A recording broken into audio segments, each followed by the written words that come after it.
worth getting up early for.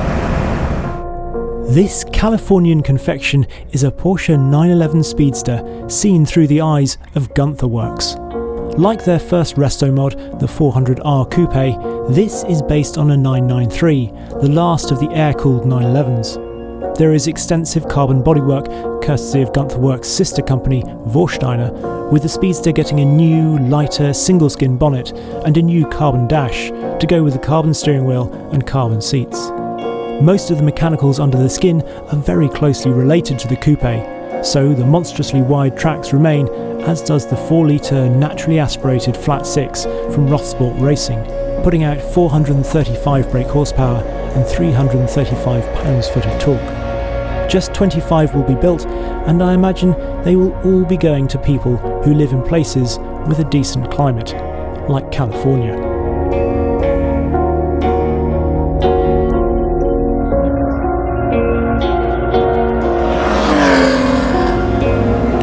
Talk about right car, right place. I mean, it certainly wouldn't be quite the same in chilly Cheshire.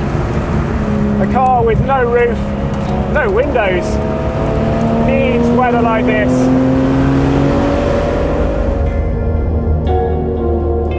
And even then, it's not perfect. You'll need to deploy the old Vatanen salute to keep the sun from your eyes. I mean, I know it's impractical, but actually, because you sit about 2 inches lower in this, and because this screen, which is actually from a 964 Speedster, really wraps around well, you feel nicely cocooned. I enjoyed the coupe, but this is a whole nother level. It's set up actually slightly softer, but it just means you get a bit more 911 out of it. It's a little bit calmer on the steering. There's a bit more roll, a bit more weight transfer to play with. You can change the adjustable JRZ suspension and firm it all up a bit, and it does make it a bit more precise, but I love this setup. It's running softer springs on the front as well. And to me, this is where it's at. It's just more engaging, there's more to get involved with at every sort of speed. I don't think Guntherwerks actually makes any performance claims in particular. It doesn't need to, it just doesn't matter. It's fast enough, and the gearing's short enough that you can actually enjoy the revs and the gear shift.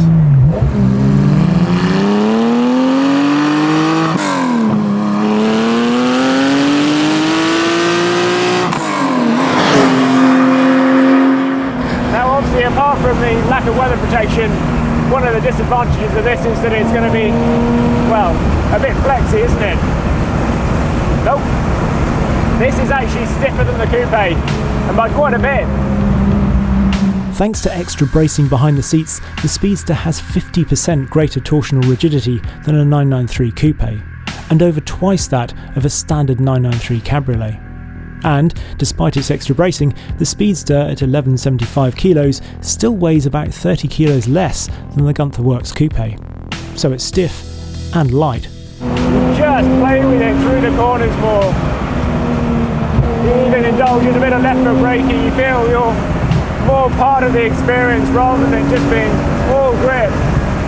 You just get into a lovely flow through the corners. Some of these fabulous sweepers. Switching between settings on the adjustable JRZ remote reservoir units really does make a vivid difference. But although you don't seem to sacrifice too much ride quality in the sportier mode, the car just feels more interactive and enjoyable in its softer suspension setup. Obviously we've still got the huge 295 section front tyres, the 335s on the rear, but just with that bit more roll, that extra softness, you can kind of work with them more. This is also running Continental rubber. I've not driven on it before, but I really quite like it. You can see from the look of it, which I think suits the car, that slightly softer, more rounded sidewall. It works. One of the myriad other little things that they've changed on this is the gear shift.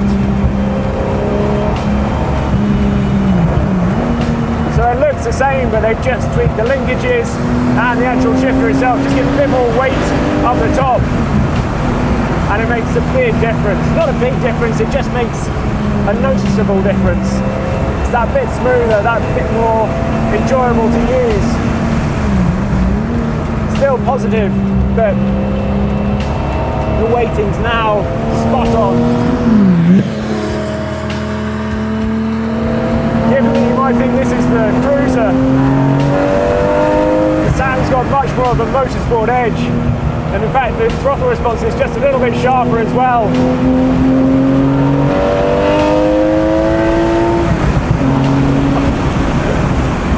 I love it.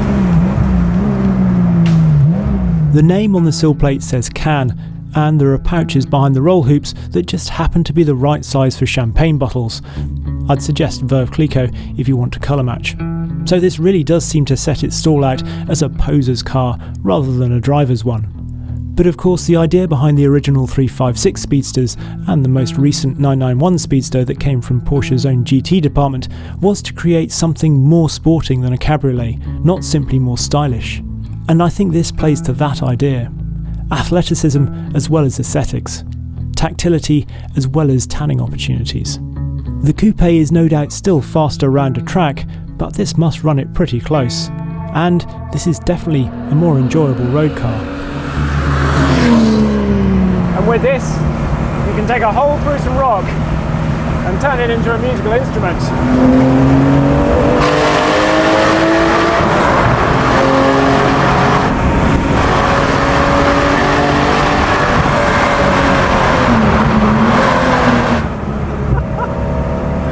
Oh, we're up around 7,000 feet up here, so the air is quite thin, but this is making the very best use of it.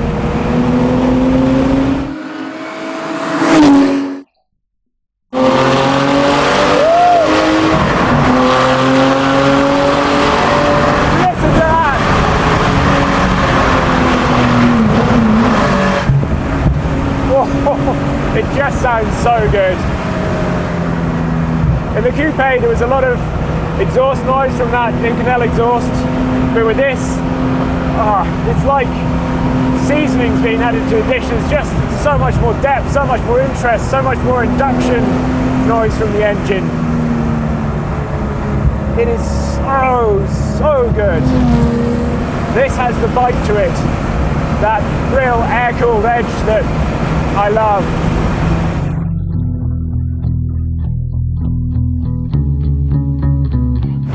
Once more. Oh yes!